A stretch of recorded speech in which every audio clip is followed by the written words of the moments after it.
Did you notice they didn't have their books? Can we give them some applause?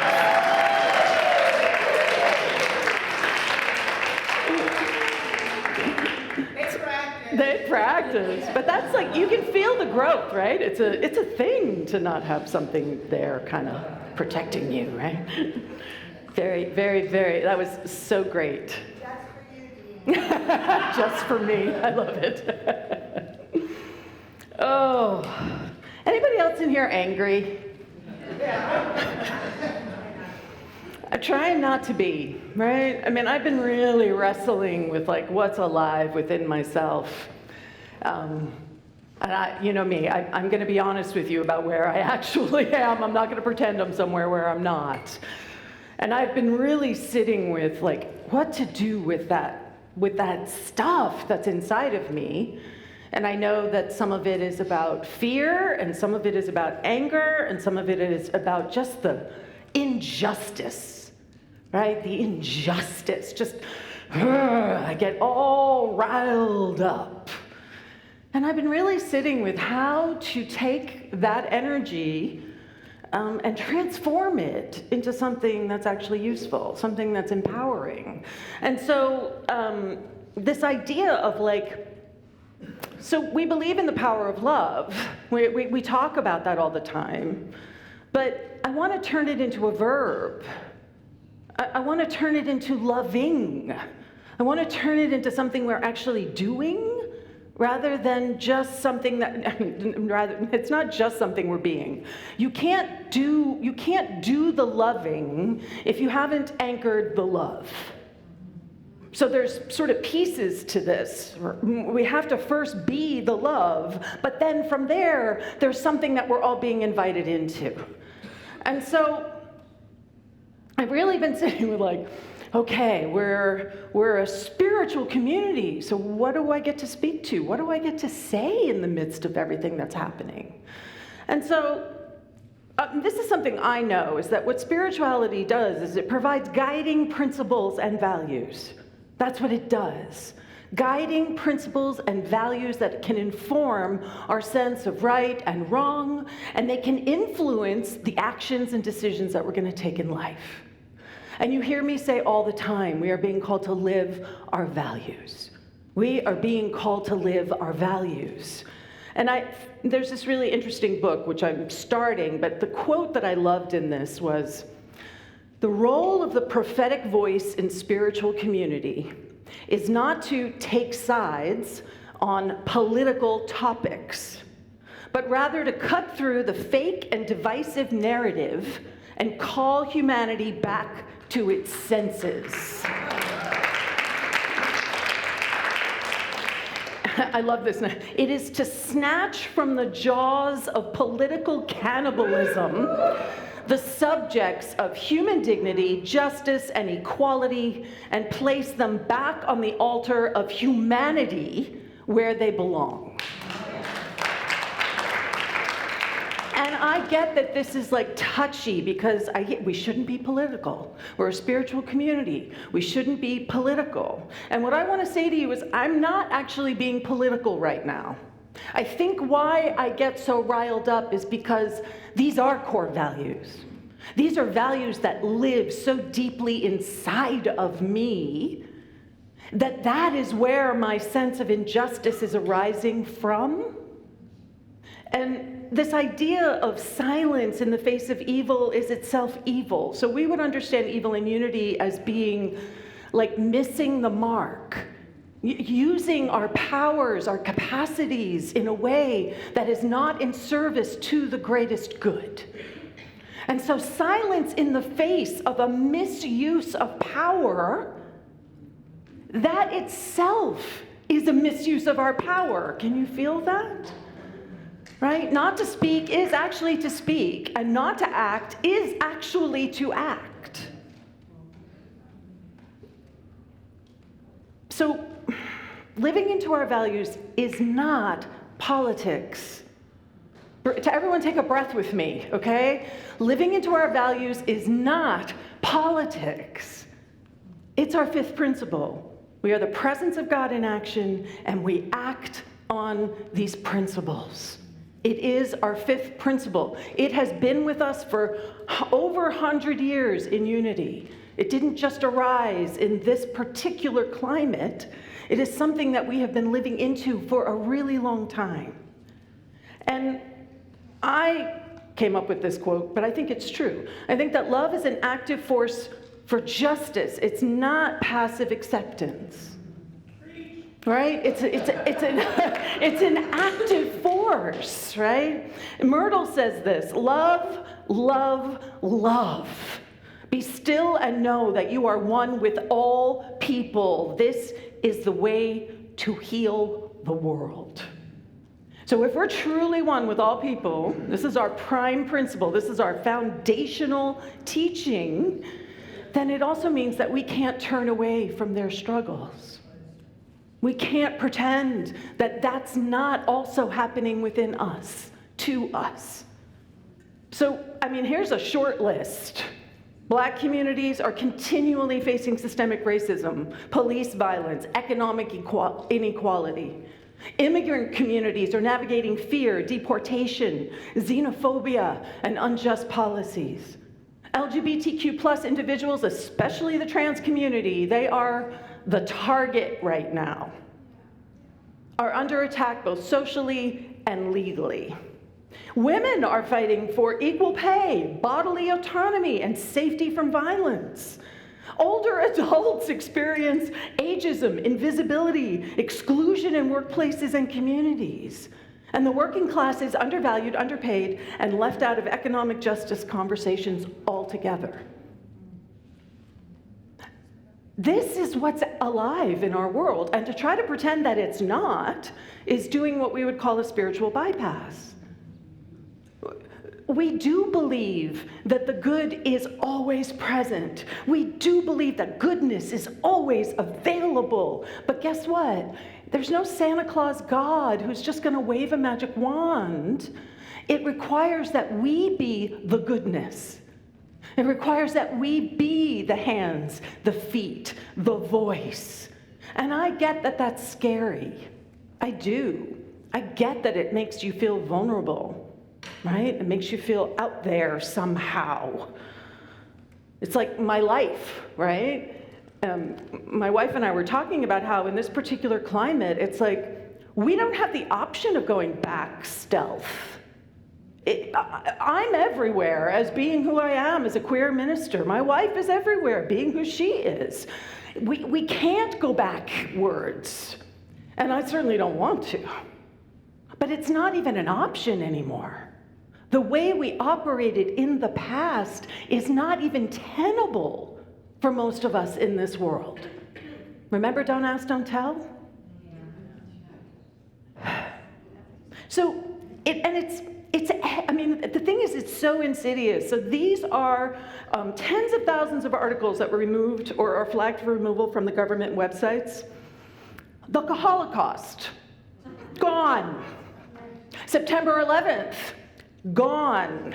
Cancer awareness, probably because the word breast cancer was in there, and breast is one of the no-no words that you are not allowed to use anymore. Sexual assault. Suicide prevention. The Tuskegee Airmen were taken off of the websites. Photos of women and people of color just removed. Just removed. Enola Gay, guess why they took that one down? Right? Iwo Jima, you know the famous picture of the flag going up? That got pulled because one of the servicemen is Native American. The Navajo Code Talkers, the Japanese American combat team, Colin Powell got taken off of the Arlington Cemetery. Jackie Robinson, his service got removed. Women service members, Civil War colored troops have been removed from the Arlington Cemetery website. And of course, this assault on trans service members that's happening right now. Now, some of these have been reversed. Why have they been reversed? Because people spoke out. People said something. People said, wait a minute, where did Jackie Robinson go? How dare you remove the photos from Iwo Jima? How dare you not honor Colin Powell? I don't think he's been put back up yet. Well, he should be. There's this space where we are being invited into. So this is the part that really gets me. So this is the language that's being used why trans folks shouldn't be serving in the military. Because trans conflicts with a soldier's commitment to an honorable, truthful, and disciplined lifestyle. A man identifying as a woman was not consistent with the humility and selflessness required of a service member. This is the rationale. Now, I don't know about you, but a man who wants to become a woman, if that's not humility and selflessness, I don't know what is in some ways, right? There is this desire to undo history, to remove the truth from history, and people, the people who are the truth in history. So there's a whole slew of words. I actually had like all of them. The New York Times did this whole thing where they have all the words that are now banned and you're not allowed to use anymore. Black, woman, right? I mean, it's incredible what that list is. But one of them is LGBTQ, and they cross off the T and the Q. So we can say LGB, but we can't say LGBTQ. Because the trans community doesn't exist anymore as far as policy is concerned. There is something about that. Can you feel that, like at the core of who we are, that just does not align with our core values? So we are being invited. We have to be bold enough to actually take a stand. I was reading an article and they were saying that, during Nazi Germany, Hitler went after the trans community first there too, just to say. And most of the people who were living in Germany were not directly affected by the insanity of concentration camps. The bulk of Germans did not actually end up in that world, right? But does that mean that just because we're not personally going to end up there, that we have to sit by and watch? Right? So when we witness injustice that erases, diminishes, or excludes, we have to name it. We have to call it what it is. Because standing up for the dignity of all is part of our spiritual sacred duty. It's part of what we are being called towards. And that's what it means to be loving. Loving is what will change this world. Love by itself is amazing, but if we don't activate it, then it's not going to be enough. And I know it's hard because, we're spiritual, so we're conflict avoidant, right? It's like, oh no, I'm spiritual. I'm not allowed to get angry. I'm not allowed to, right? We have to move past that understanding. Because our capacity to anchor lovingness in the midst of those difficult conversations is precisely what the world needs right now, because it's not happening, right? It is not happening out there. And what we're doing right now, has that been working for any of us? No. So we are being invited to stand up for something, crucial conversations, courageous actions, and allyship. And I spoke about this the last time I talked, like the oppressed are always addressing oppression. Is it shocking that me as a queer minister am up here saying, this is oppressive? No, but we need the allies to stand up and say, this is oppressive. So it's about being able to, and it's hard, this is the work, right? This is hard.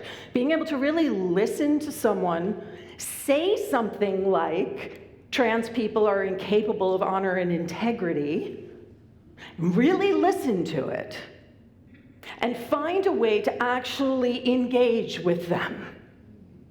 So we don't give up our principles, but we become more patient, wise in our ways of presenting them. This is Myrtle. And Martin Luther King says, hatred and bitterness can never cure the disease of fear. Only love can do that.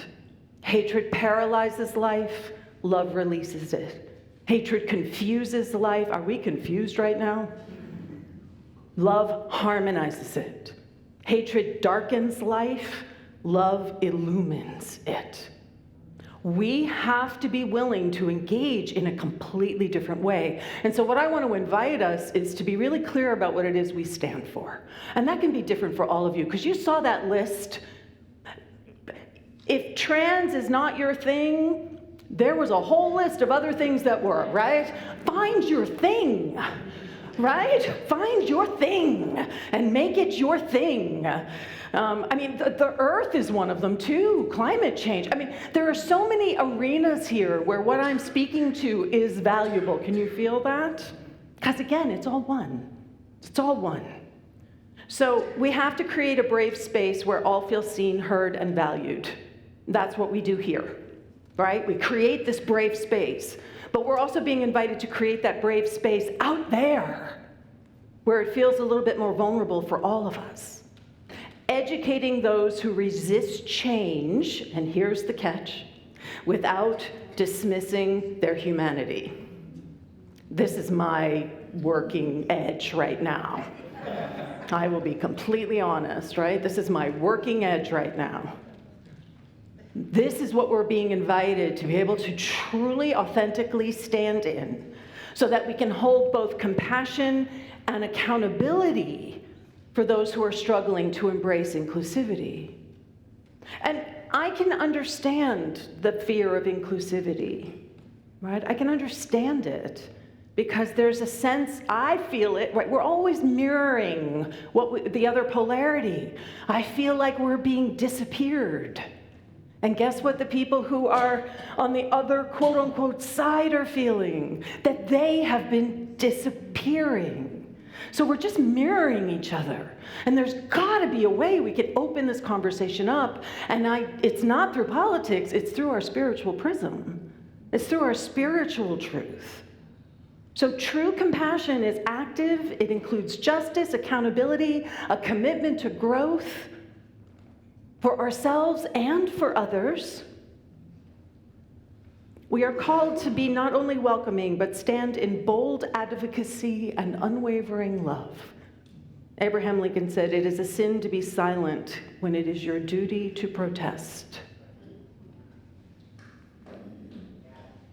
And then Alice Walker, because I think we forget this. I think we forget that we're not separate from whatever suffering is happening in the world. No matter how hidden the cruelty, no matter how far off the screams of pain and terror, we live in one world. We are one people. So when I start to feel my anger and hatred and hostility towards the other, I really sit down with this quote.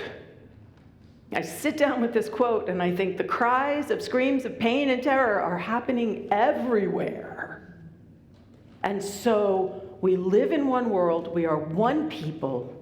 How do we begin to break out of this paradigm that is just breaking our sense of trust, breaking our sense of community, breaking our sense of belief? I shared in my blog that America keeps falling in the happiness meter, right? Keeps falling. And one of the main factors for gauging happiness is sense of trust in the community. So what is eroding in America is a sense of trust in the community. We don't think that people will actually show up for us. We don't, as a whole, right? So is that something we have the capacity to shift with our teaching? Absolutely. That's what we're being called to stand in. And I'm going to leave us with one last quote by Ernest Holmes. The world is perhaps at the point, so he wrote this how many 80 years ago, right? I love that, right? We're always thinking that we're at the point of the worst crisis ever. The world is perhaps at the point of the greatest crisis in all of human history. And there seems to be two attitudes we can assume. One is calmness, faith, and conviction. The other would be despair. And despair is unthinkable. Let each dedicate time, service, hope, and spiritual conviction to the common cause of liberty and justice for all. And let's work without tiring and pray without ceasing.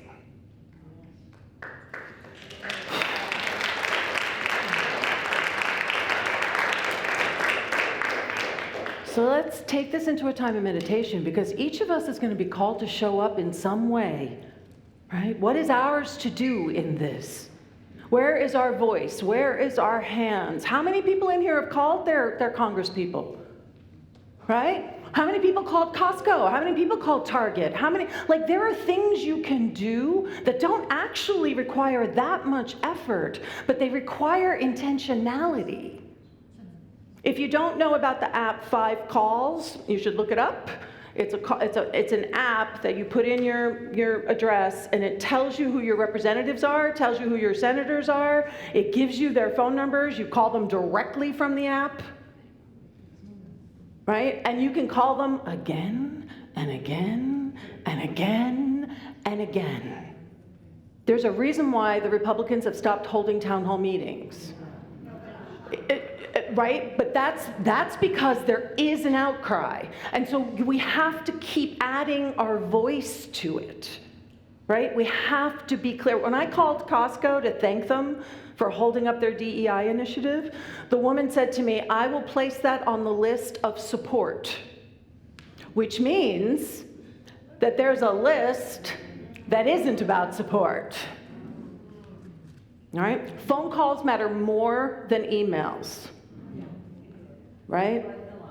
Right? Clog the lines. Exactly.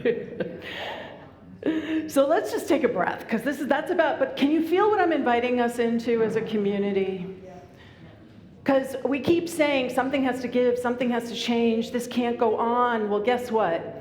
We can't keep looking outside of ourselves for the answer to that. We have to look within ourselves. So let's take a breath together. Take a breath and breathe in. Whatever got stirred up, I know this isn't necessarily an easy conversation for us to be having. And so the invitation is to just sit with where's those spaces where we might be feeling stuck? Where are those spaces where maybe we're a little afraid? Maybe we don't feel like our voice matters enough.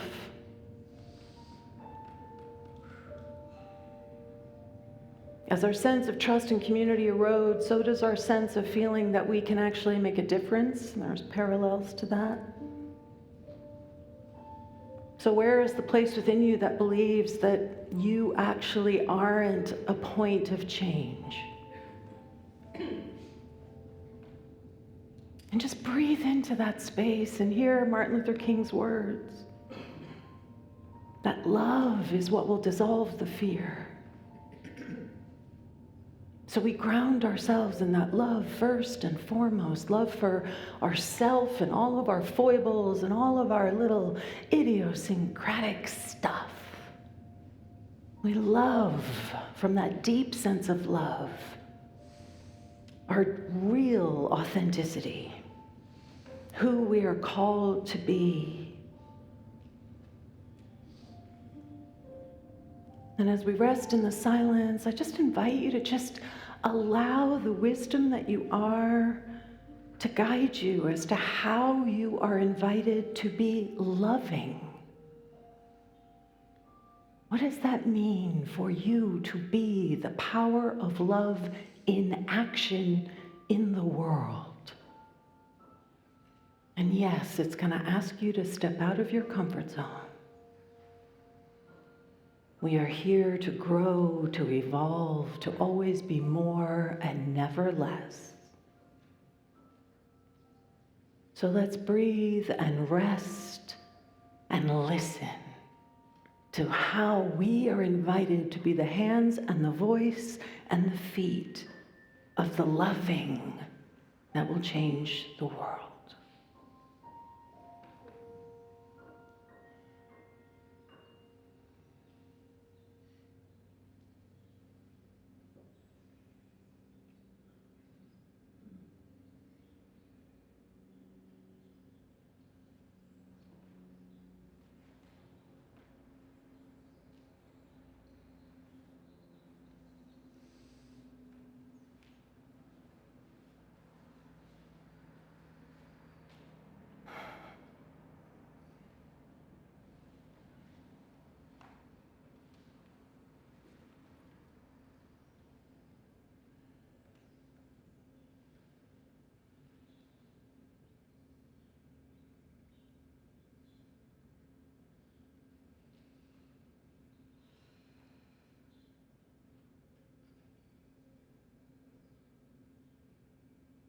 The invitation is to just look at where your own inner sense of anger or hostility or fear is interfering with your ability to be that love in the outside world. During this season of Lent and unity, we invite ourselves to let go of something. Today, we were invited to let go of hostility. That could be hostility towards ourselves. Why aren't I good enough? Why do I do or act or look or behave the way I do? And maybe it's hostility towards those we see as other.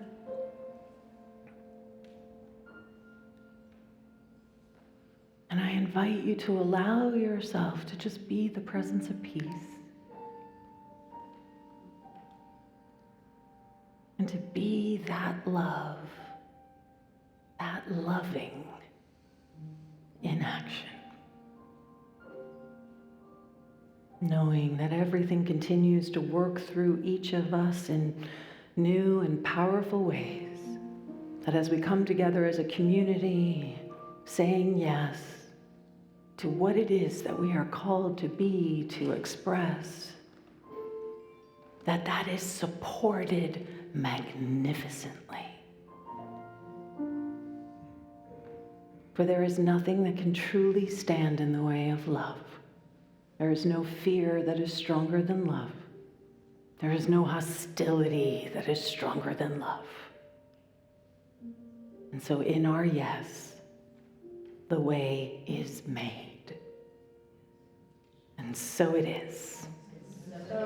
Amen. Ashe.